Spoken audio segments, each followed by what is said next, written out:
ये पवित्र पावन मास कार्तिक का महीना भगवान शंकर की करुणा और उनकी उदारता, शिव कृपा से आज आप और हम सबको षडानंद कार्तिकेय जी के इस पवित्र मास कार्तिक मास में स्कंदेश्वर शिव महापुराण की कथा श्रवण करने का सौभाग्य प्राप्त हुआ है। बड़े भाग्यशाली हैं फरीदाबाद हरियाणा के सभी रहनिवासी जो इस पवित्र पावन कथा का लाभ ले रहे हैं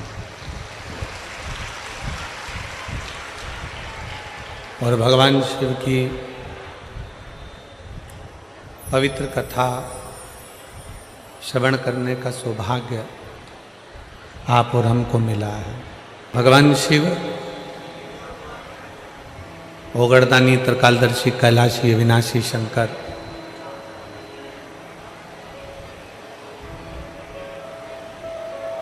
जिनकी एक क्षण मात्र की भी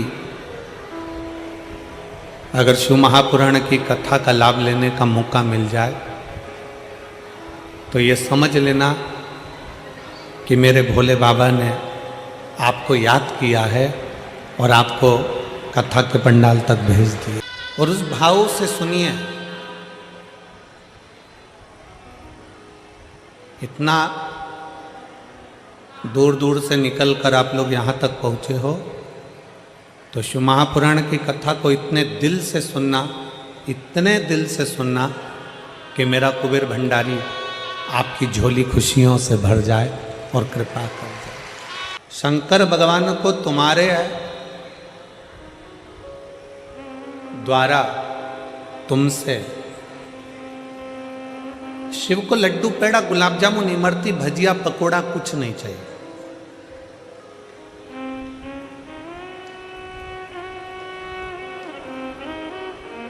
शंकर भगवान को तुम्हारा वैभव, तुम्हारी दौलत, तुम्हारा धन, तुम्हारी सत्ता सब तुम रखो,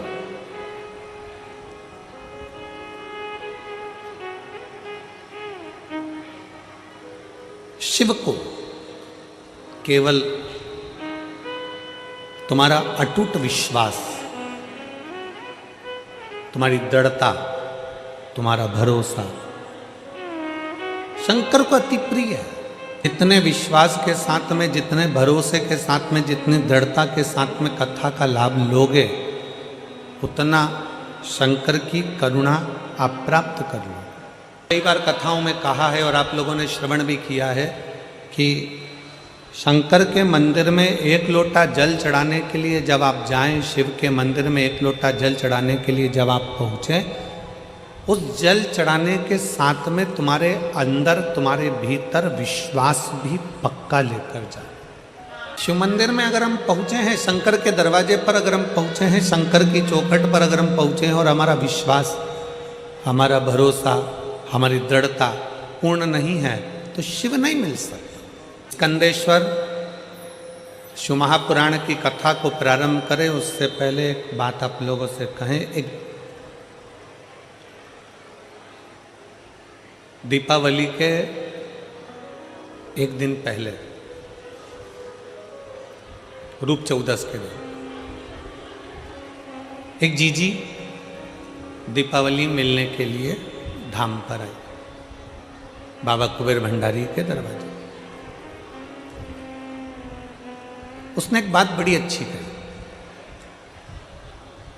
कहा, गुरुजी हम शंकर के मंदिर जाते हैं, शिव जी पर एक लोटा जल चढ़ाते हैं, शंकर की स्तुति करते हैं, शंकर का भजन करते हैं, शंकर का गुणगान करते हैं, शिव नाम को भजते हैं, जपते हैं। हम भगवान शंकर की प्रार्थना भी करते हैं, हम शंकर भगवान को एक लोटा जल भी चढ़ाते हैं। हम शिव जी को नमन भी करते हैं, शंकर की प्रार्थना भी करते हैं, शंकर का गुणगान भी करते हैं, शंकर की कथा भी सुनते हैं, पर भगवान शंकर हमारी प्रार्थनाओं को जल्दी क्यों नहीं सुनते? हम जो प्रार्थना करते हैं उसका फल हमको जल्दी क्यों नहीं मिलता? आप में से कई माताएं ऐसी बैठी हैं, कई जीजियां ऐसी बैठी हैं, कई जीजा ऐसे बैठे हैं, कई बेटियां, कई बेटा ऐसे बैठे हैं जिन्होंने पशुपतिनाथ के व्रत 1 बार 2 बार 3 बार 4 बार कर लिए, फिर भी बाबा ने नहीं सुना। वो दीदी ने कहा कि गुरुजी शंकर भगवान के मंदिर जाते हैं, 1 लोटा जल चढ़ाते हैं, प्रार्थना करते हैं, भगवान शिव की स्तुति करते हैं, पर शिव हमें फल तुरंत क्यों नहीं देते? हमने उस बहन से एक बात कही कि जीजी तू भगवान को धन्यवाद दिया कर कि अच्छा हुआ तूने फल देने में देरी करी।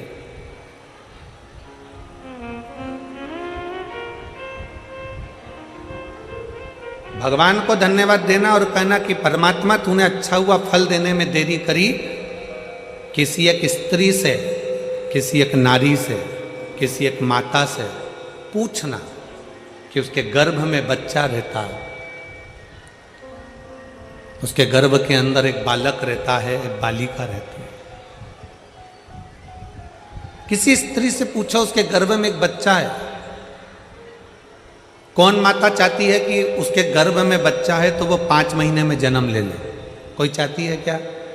जम के बोलो जरा। फरीदाबाद वाली जीजियां इतना धीमे बोलती हैं क्या? नहीं।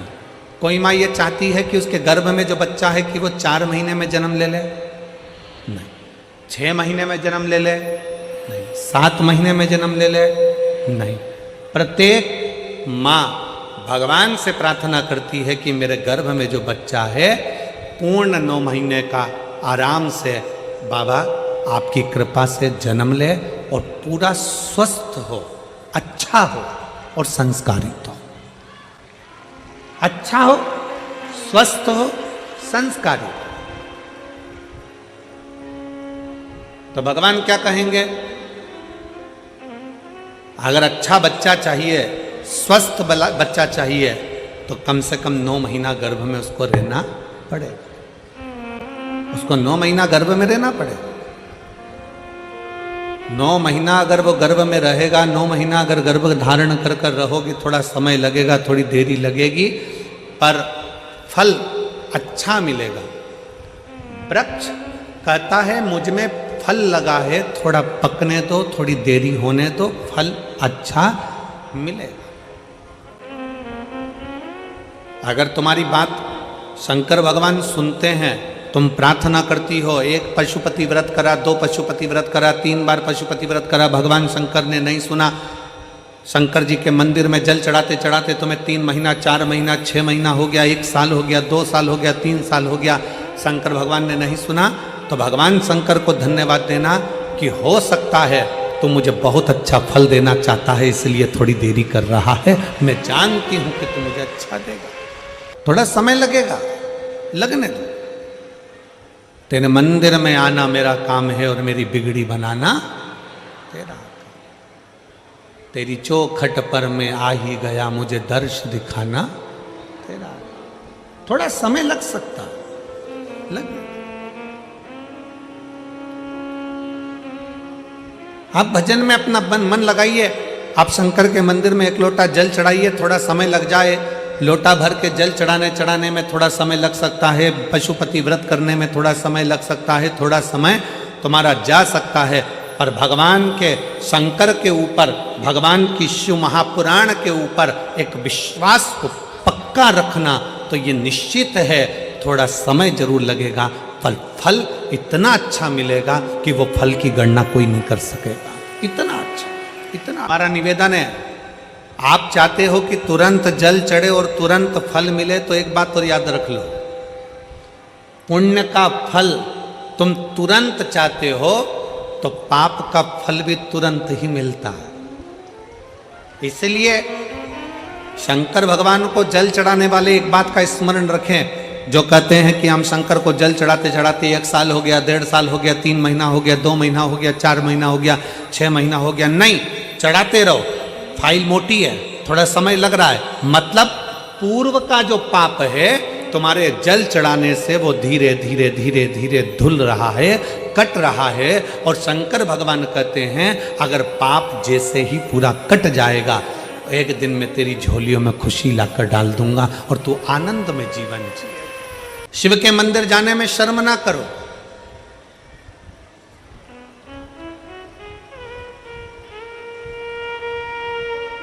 कितना भी पैसे वाले हो, कितने भी करोड़पति हो, कितने भी धनपति हो, तुम्हारे घर में 25 नौकर लगे हो, तुम्हारे घर में 50 नौकर लगे हो, पर तुम्हारे नजदीक में अगर कहीं शिव महापुराण की कथा कुबेरेश्वर बाबा की कृपा से हो रही हो और कुबेर भंडारी अगर कथा कर रहा हो, तो ये विचार कर कर जाना कि मेरे धन दौलत तो एक तरफ, एक बार मुझे पंडाल में बैठकर बाबा की कथा कर तत्व ग्रहण करना है, वो अपनी तरफ।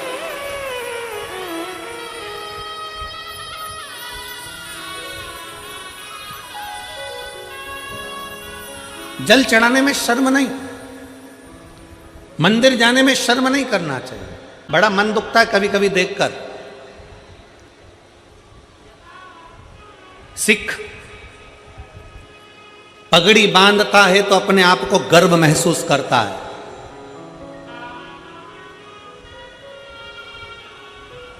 सिख पगड़ी बांधता है तो अपने आप को गर्व महसूस करता है, मुस्लिम टोपी लगाता है तो अपने आप को गर्व महसूस करता है, और हिंदू मस्तक पर तिलक लगाता है तो शर्म महसूस करता है। उसको शर्म नहीं आना चाहिए, गर्व महसूस होना चाहिए। स्कूल जाऊंगा तिलक लगा के तो लोग कहेंगे मंदिर से आ रहा है, बाबा जी बन गया, साधु बन गया, सन्यासी बन गया। ऑफिस में जा रहा है तिलक लगा कर तो लोग कहेंगे, नौकर कहेंगे, नीचे के ऑफिसर कहेंगे, सेठ जी आज तो सर आज तो तिलक लगा कर आए, मंदिर जाकर आए। अरे तुम्हें गर्व होना चाहिए कि हम सनातनियों के मस्तक पर तिलक है। क्या करता है तिलक?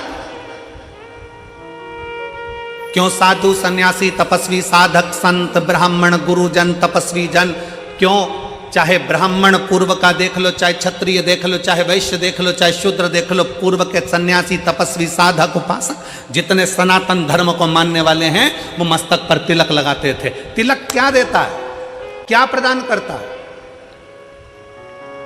शिव महापुराण की कथा कहती है तिलक क्या देगा।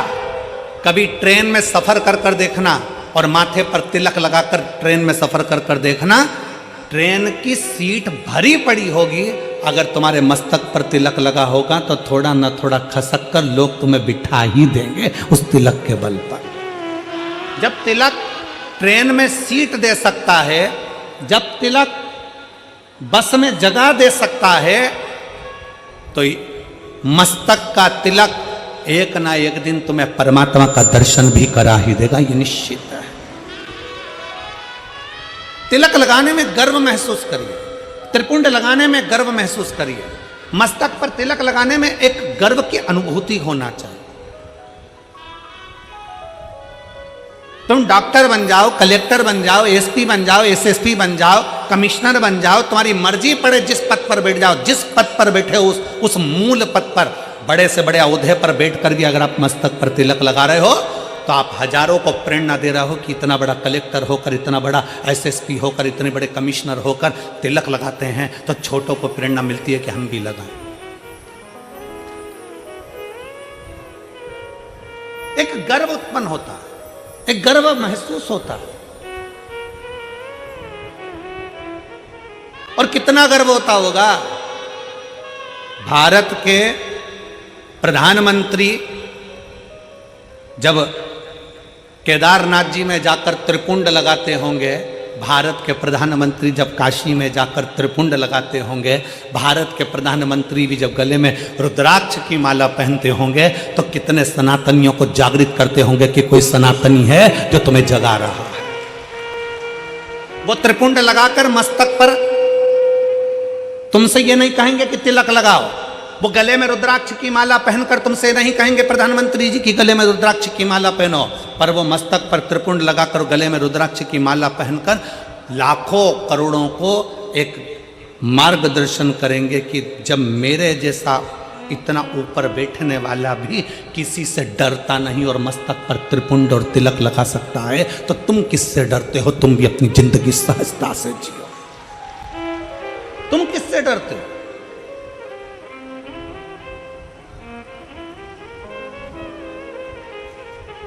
फरीदाबाद में बहुत सारी कंपनियां चलती हैं।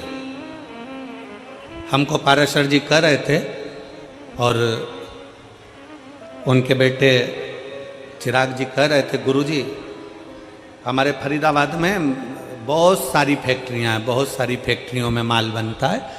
जब चिराग मिलने के लिए हाथ उड़ाए थे तब कह रहे थे कि गुरुजी बहुत सारी फैक्ट्रियां फरीदाबाद में चलती, बहुत फैक्ट्रियां।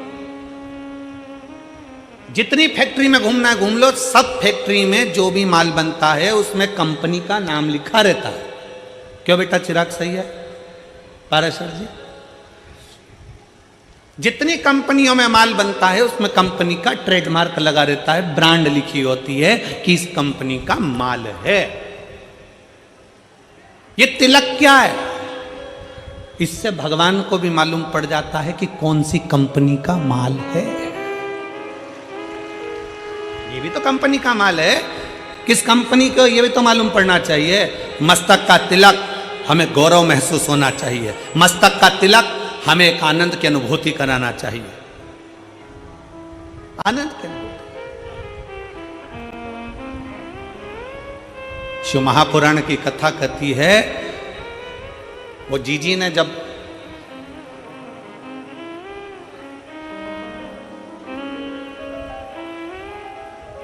दीपावली के एक दिन पहले, छोटी दिवाली के दिन उन्होंने कहा कि गुरुजी भगवान देने में बहुत देरी कर देता। हम कहते भगवान को धन्यवाद दो कि देने में देरी कर रहा है,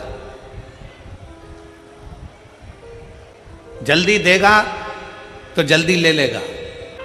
लोग कहते हैं कि पंडाल में बैठकर कथा सुनने से क्या होता है, हम कहते हैं एक बार दिल से तो सुनकर देखो, दिखावे से नहीं।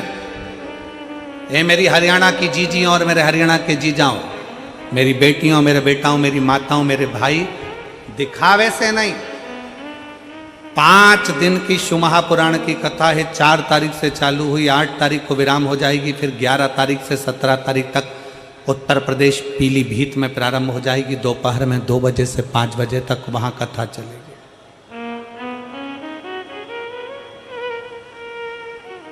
11 नवंबर से 17 नवंबर तक पीलीभीत में हो जाएगी, फिर 20 नवंबर से काशी में प्रारंभ हो जाएगी। एक बार अगर मौका मिले और शिव महापुराण के पंडाल में बैठकर कथा श्रवण करने का मौका मिले तो उस बाबा से अपने मन की बात दिल से एक बात जरूर कहना कि बाबा तू सुनना जरूर। थोड़ी देरी हो सकती है, थोड़ा समय लग सकता, इंतजार करो, थोड़ा इंतजार, फल देगा, अच्छा देगा। फल देने में देरी नहीं करेगा, अच्छा देगा।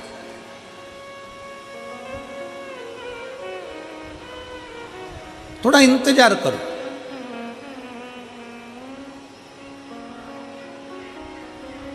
वो दीदी ने कहा कि भगवान फल बहुत देरी में देता, देने दो, धन्यवाद क्यों उसको, उसको धन्यवाद क्यों।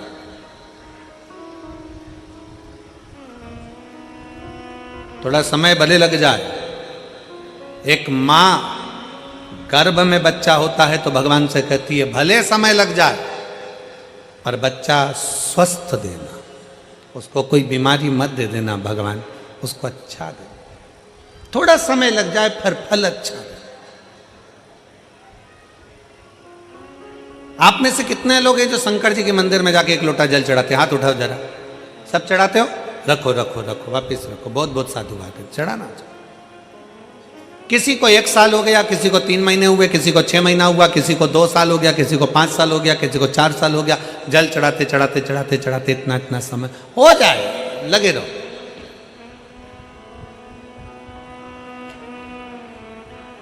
उसको दिल से, भाव से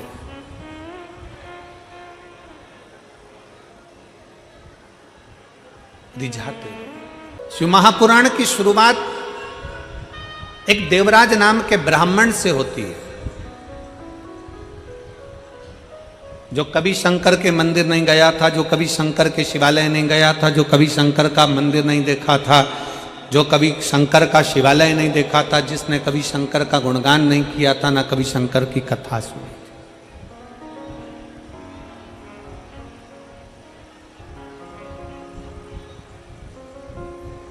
जिसने कभी शंकर की कथा भी नहीं सुनी। अब आप लोगों के मन में आएगा कि देवराज नाम का ब्राह्मण जो शंकर की कथा नहीं सुना, मंदिर नहीं गया, देवालय नहीं गया, शिवालय नहीं गया, तो फिर इसको भगवान शंकर का कैलाश धाम कैसे मिल गया? शंकर भगवान उसको नंदी पर बिठाकर कैलाश लेकर गए, शिवजी पैदल पैदल गए, उसको नंदी पर बिठाकर ले गए। ऐसा कौन सा पुण्य उसने कर दिया? ये पुण्य कौन सा था? ये कहां का पुण्य था? ये पुण्य देवराज नाम के ब्राह्मण का नहीं था। देवराज नाम के ब्राह्मण की माता शंकर के शिवालय में जाकर एक लोटा जल समर्पित करती थी, और देवराज नाम के ब्राह्मण की माता जब एक लोटा जल शंकर के मंदिर में समर्पित करती थी, शिव के मंदिर को जल चढ़ाती थी, उस जल का फल ये मिला कि चोरी का धन लेकर देवराज शंकर के मंदिर में शरीर में ताप पड़ने पर, शरीर में कष्ट पड़ने पर शिवालय पर पहुंच गए, शंकर के मंदिर पहुंच गए। शरीर में ताप पड़ रहा है और शिव याद आ रहा है। आप सबसे निवेदन है, जितने आस्था चैनल के माध्यम से कथा सुन रहे हैं, जितने फेसबुक यूट्यूब के माध्यम से कथा सुन रहे हैं, जितने इस पवित्र फरीदाबाद हरियाणा की पवित्र भूमि से कथा सुन रहे हैं, आप सबसे निवेदन है, अगर आपकी दुख की घड़ी में शंकर याद आ रहा है, आपकी तकलीफ की घड़ी में शंकर याद आ रहे हैं, आपके कष्ट के समय पर शंकर याद आ रहे हैं, आपको हर पल शंकर का स्मरण आ रहा है, जरा सा कोई दुख आया और तुम एक लोटा लेकर अगर शिव के मंदिर पहुंच रहे हो, जरा सा कष्ट आया और तुम एक लोटा जल लेकर शंकर की चौखट पर जा रहे हो, जरा सा दुख आया, तुमने शिव का श्री शिवाय नमस्तुभ्यम का जाप करना प्रारंभ कर दिया, तो समझ लेना ये जल तुम खुद नहीं चढ़ा रहे हो, ये जल तुम शंकर के मंदिर में खुद नहीं जा रहे हो, तुम्हारे मुख से श्री शिवाय नमस्तुभ्यम तुम खुद नहीं बोल रहे हो, शंकर भगवान स्वयं तुम्हें अपना समझकर तुम्हारे से ये कर्म करवा रहे हैं जिससे तू भव से पार हो जाए, तो उनके करीब आ जा। प्यार में और चाहत में एक बहुत बड़ा अंतर होता है। ओ मेरी फरीदाबाद की जीजी और जीजा, प्यार में और चाहत में जमीन और आसमान का अंतर होता है। हमारे पास कोई आकर कह देना कि हम शंकर भगवान से बहुत प्यार करते हैं, गुरुजी हम शंकर जी से इतना प्यार करते, इतना प्यार करते, पूछो मत। और गुरुजी आप करते हो कि नहीं करते? हम कहते हैं हम शंकर जी से प्यार नहीं करते। ओ लो, इतने बड़े कथाकार शंकर जी की कथा करते और कहते शंकर जी से प्यार नहीं करते। नहीं, हम शंकर से चाहत रखते हैं, हम शिव को चाहते हैं, प्यार नहीं करते।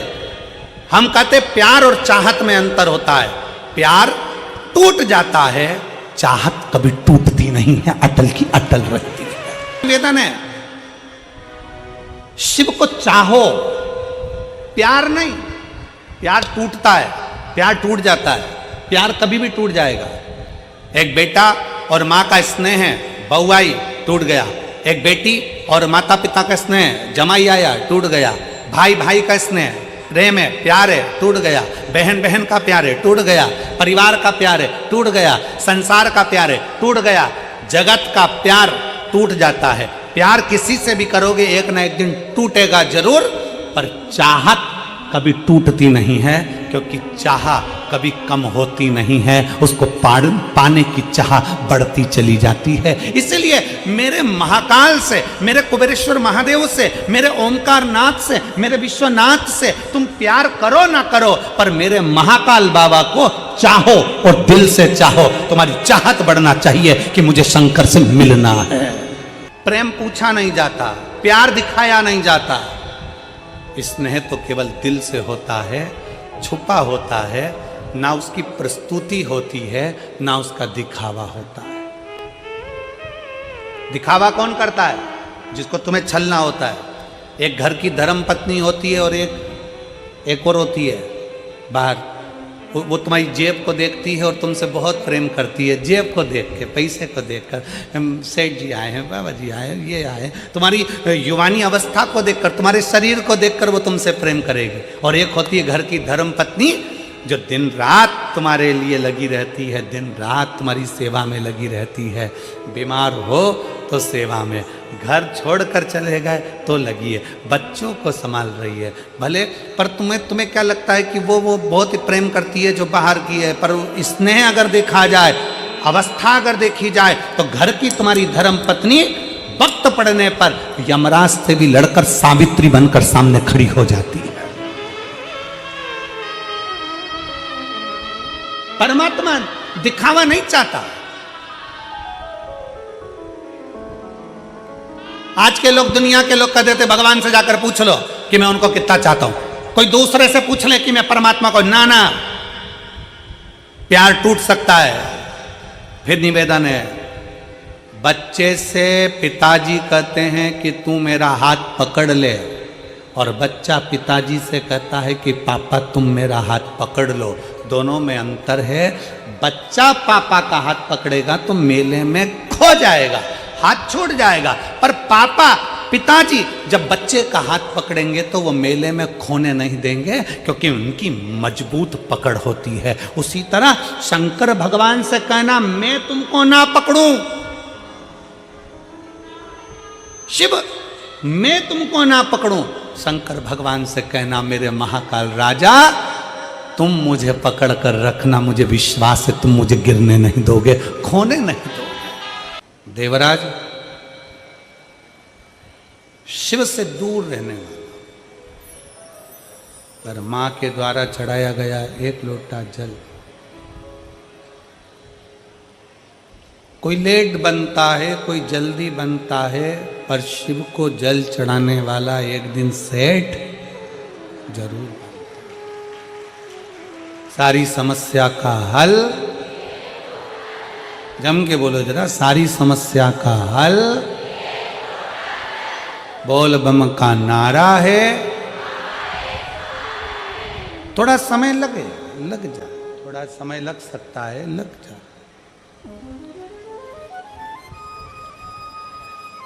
देवराज की माता शिव को जल चढ़ाती थी, इसलिए देवराज की चित्तवृत्ति थोड़ी सी बदली और अंत का जो पल है, अंत की जो घड़ी है, उस घड़ी में शिवालय तक पहुंच गए। कोई पुण्य हमारा पुण्य, हमारे पूर्वजों का पुण्य, हमारे माता पिता का पुण्य, हमारे घर के बुजुर्गों का पुण्य हमें परमात्मा के करीब लेकर जाता। आप इतनी संख्या में बैठे हो, लाखों की संख्या में आप लोग यहां आए हो। कथा के पहले दिन ही पूरे पंडालों तुम लोगों ने भर दिए। इससे मालूम पड़ता है कि आपके घर का संस्कार कितना प्रबल है और आपके घर का पुण्य कितना प्रबल है, जो कथा के पंडाल में आप बैठकर कथा सुन। ये पुण्य की प्रबलता है।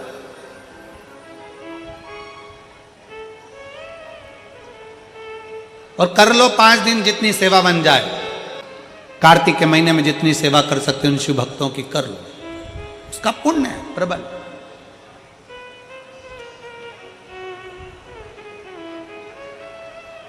शिव कथा कर रही है, भगवान शंकर का संवाद कर रहे हैं। देवराज की माता भगवान शंकर के मंदिर में जाती, शिवालय में जल चढ़ाती, उस जल का पुण्य इतना प्रबल हुआ कि देवराज की अंतिम क्षण, अंतिम वृत्ति शिवालय में निकली।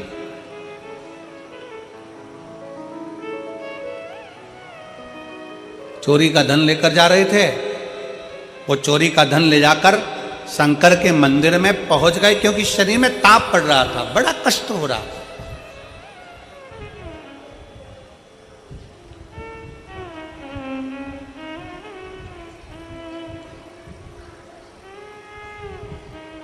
जो था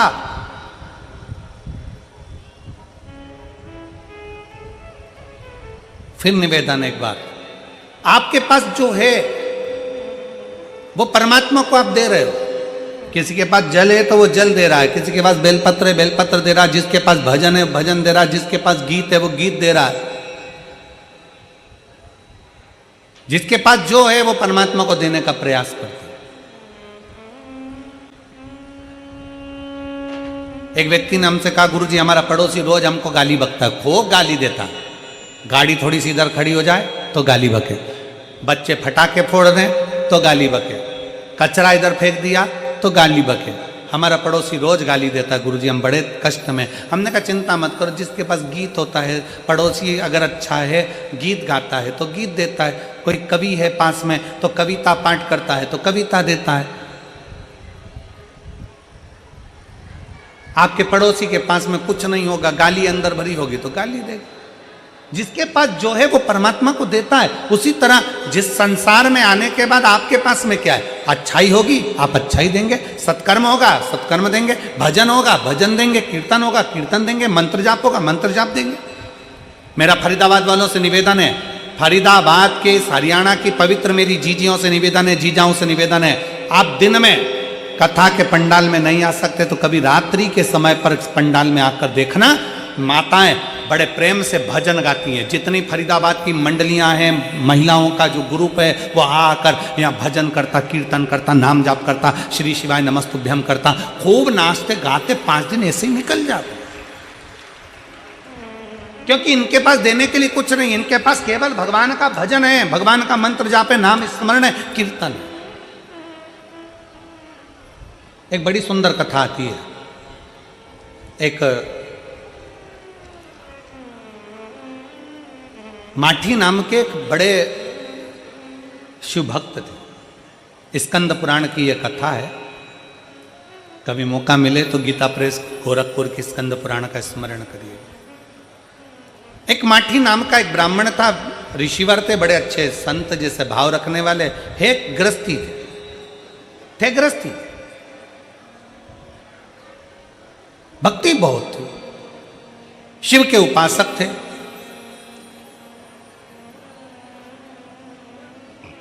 इनके घर में कोई औलाद नहीं थी, संतान नहीं थी।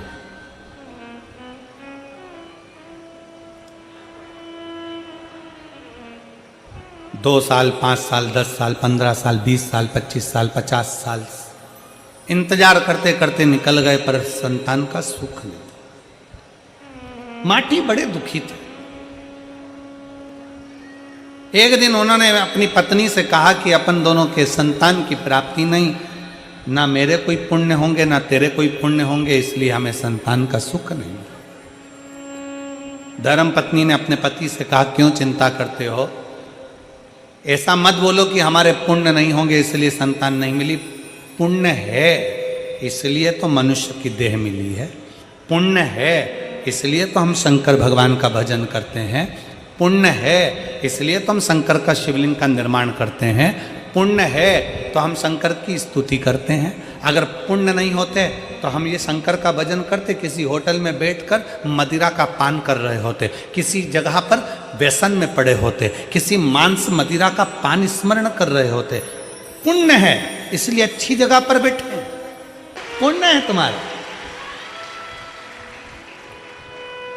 पाराशर जी शिव महापुराण में एक लेख आता है, बच्चा गुल्लक भरता है तो कोई गिफ्ट लाता है, पूर्वजों के पुण्य की गुल्लक भराती है। आपके दादा परदादा माता पिता केवल आपके ही नहीं, जीजी बाई के भी घर के जो पूर्व 71 पीढ़ी में कोई पुण्य करा होगा और आपकी भी 71 पीढ़ी में कोई पुण्य हुआ होगा, तो पुण्य की गुल्लक भराकर जब फूटी होगी तब फरीदाबाद में यीशु महापुराण की कथा हुई। जब पुण्य की प्रबलता। पत्नी ने पति से कहा, धर्म पत्नी ने माठी ब्राह्मण से कहा कि स्वामी आप कह रहे हो कि हमारे पुण्य नहीं होंगे। धर्म पत्नी कहती है, पुण्य है जब तो मनुष्य का शरीर मिला है, पुण्य है जब तो हम भजन कर रहे हैं, पुण्य है जब तो हम कथा सुन रहे हैं, पुण्य है जब तो हम शिव की आराधना कर रहे हैं, ये हमारे पुण्य है। तो फिर हमारे घर औलाद क्यों नहीं है, संतान क्यों नहीं, क्यों संतान? हमारा पुण्य प्रबल नहीं होता तो शंकर की आराधना होती क्या? कौन आता है कौन बुलाता है, महज भ्रम है, करता सब विधाता है।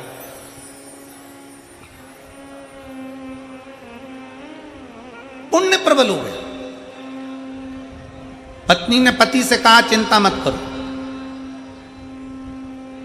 पति करा, इतने साल निकल गए, औलाद नहीं 50 साल में।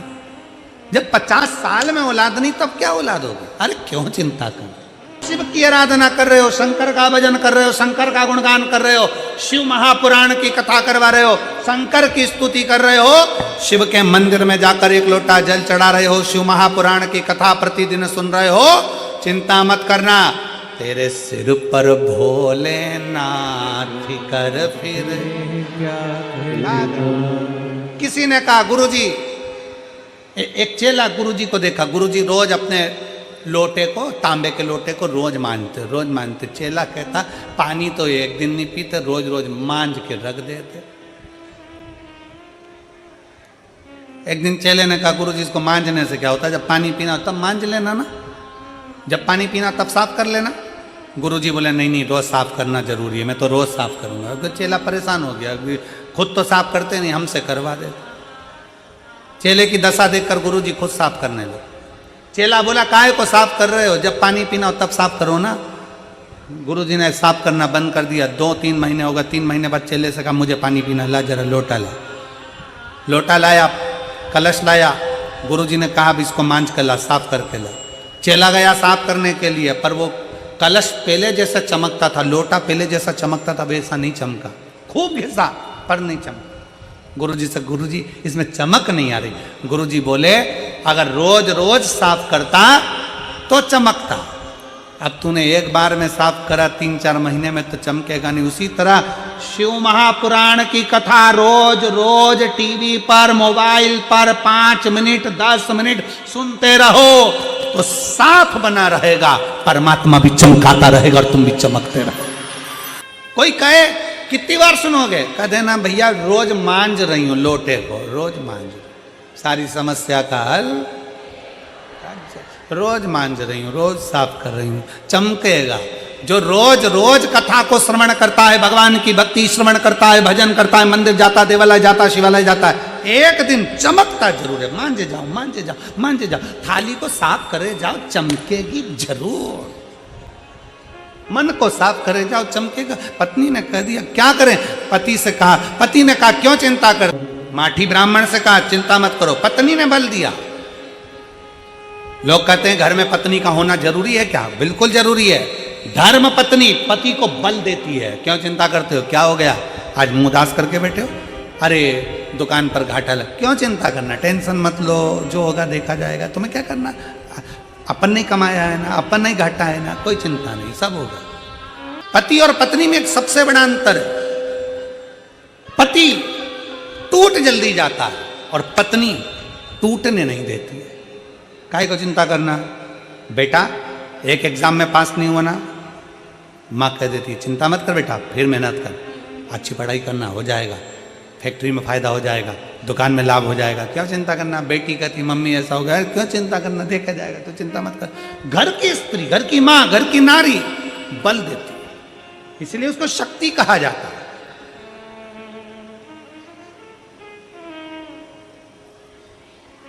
पत्नी ने कह दिया माठी से तुम चिंता मत करो, भोलेनाथ का भजन करते हैं। दोनों पति पत्नी बैठ गए तप करने के लिए। कई वर्ष निकल गए। निकलते निकलते शंकर भगवान प्रसन्न हो गए। जब बहुत दिल लगा कर बैठे रहो, भगवान से प्रार्थना करते रहो, करते रहो, करते रहो, शिव सुनता है। दोनों पति पत्नी ने भगवान शंकर से आराधना करना प्रारंभ कर। दोनों पति। फिकर किसको होती है? जम के बोलो, फिकर किसको होती है? सेठ जी को फिकर होती है कि नौकर को? जम के बोलो, जम के बोलो जरा। बिजली का बिल जमा करने की फिकर किसको? जम के बोलो, सेठ जी को। फैक्ट्री चल रही नहीं चल रही, फिकर किसको? सेठ जी को। दुकान पर ग्राहक आ रहा कि नहीं आ रहा, फिकर किसको? सेठ जी को। कौन आया कौन गया, फिकर किसको? सेठ जी को। नौकर को फिकर है क्या? नौकर तो बेटा है, ग्राहक आए तो ठीक, काम चले तो ठीक, नहीं चले तो ठीक, बिजली का बिल जमा हो तो ठीक, कोई आए तो ठीक, जाए तो ठीक, हमें तो महीने की तनख्वाह मिल रही है, हम काय को फिक्र करें। इसीलिए शिव पुराण सुनने वालों से निवेदन है, अपने आप को सेठ समझना बंद करो, भोलेनाथ को सेठ समझो और अपने को नौकर समझो, फिक्र सब उसकी।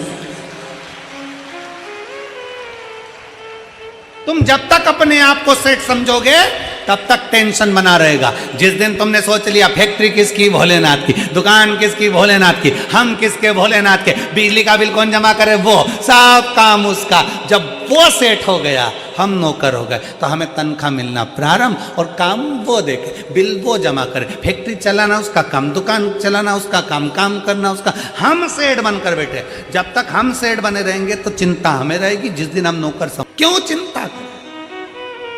हम सेठ समझ रहे हैं अपने आप को, मैं सेठ, तो बिजली का बिल भी जमा करना पड़ रहा है, फिर देखना भी पड़ रहा है, घाटा नफा नुकसान सब हमको देखना पड़ना ना।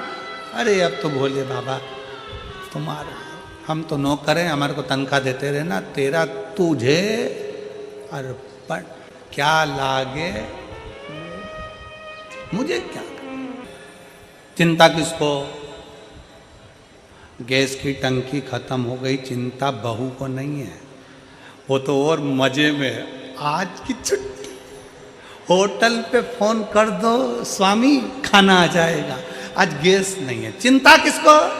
घर की बूढ़ी माँ को, गैस चली गई है, अब खाना कैसे बनेगा, चाय कैसे बनेगा, सामान कैसे बनेगा, क्या करें? और वो छोरा का बेचारे का फालतू का पैसा खत्म हो जाएगा, होटल से खाना आएगा, बेचारी सांस ऊपर नीचे हो रही, सांस की सांस चल गई, सांस की सांस चल गई, ऊपर नीचे हो रही, और बहू हेडफोन लगाए, आज की छुट्टी, गैस की टंकी खत्म, चिंता किसको? सास को। दोनों ने मिलकर शिव की आराधना करी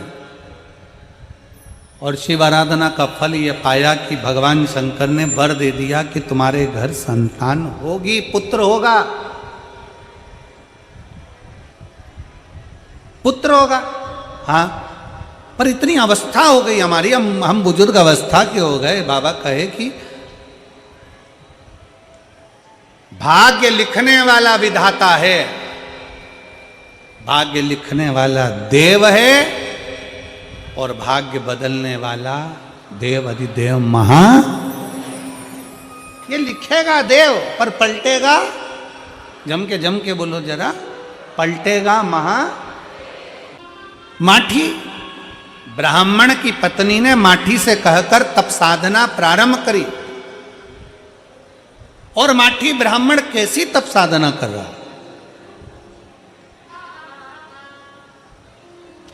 कैसी तप साधना में लीन हुआ है। माठी ब्राह्मण की कथा बहुत लंबी है, इसको कल की कथा में भी अपन श्रवण करेंगे, उसका स्मरण करेंगे कि एक ब्राह्मण का कर्तव्य क्या है। एक ब्राह्मण देवराज है, एक ब्राह्मण बिंदुक है, इनका भी चरित्र आता है। देवराज भगवान शंकर की अविरल भक्ति में कभी नहीं डूबा, तो भी माता के जल चढ़ाने से परम धाम चले गए। बिंदुक नाम का ब्राह्मण चोरी का धन लेकर जा रहा था, जल में गिरने के कारणवश उसको प्रेत की योनि मिल गई। पत्नी चंचुला देवी ने उसके लिए शिव महापुराण की कथा करवाई और उस कथा का फल यह मिला कि वो प्रेत योनि से मुक्त हुआ, प्रेत योनि से मुक्त हो गए। स्वयं देवाधिदेव महादेव भगवान शंकर, पार्वती जी, ईश्वर जी और गोरा जी बनकर